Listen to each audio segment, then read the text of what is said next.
climate scientists can estimate how much of the remaining fossil fuels we can safely burn. This amount is called the global cap. Under this proposal, the world's governments would make a binding international agreement detailing how to distribute the global cap. The earlier the start date, the greater the chance of not triggering runaway climate change. The total global emissions for the first year, say 2012, will be set at their current level. Every year following, they'd shrink until, by about 2065, they're almost zero. Initially, each country would be allocated an emissions quota according to how much they currently consume. But this would change over time. America would slash its emissions 90% from its current over-consuming position. Europe too would decrease massively, as would China. But India and Africa would increase until, by about 2025, each human being on the planet would have equal rights to the Earth's resources.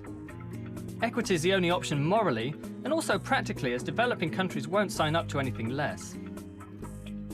The total emissions would then keep decreasing every year, until by 2065 we'll have weaned ourselves off fossil fuels and prevented the worst impacts of climate change.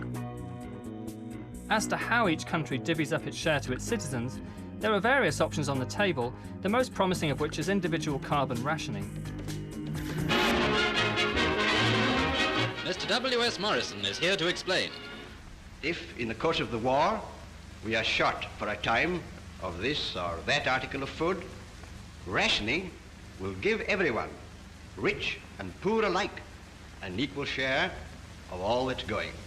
Under this scheme, everyone in the UK would be allocated an annual carbon allowance. Stored electronically, rather like a supermarket loyalty card, points would be deducted every time we buy or use non-renewable energy. For example, using electricity to power appliances in the home. Or travelling somewhere by plane. Or even buying petrol for your car. The best way you can help is by rationing yourselves. I'm sure that all of you will buy your fair share and no more.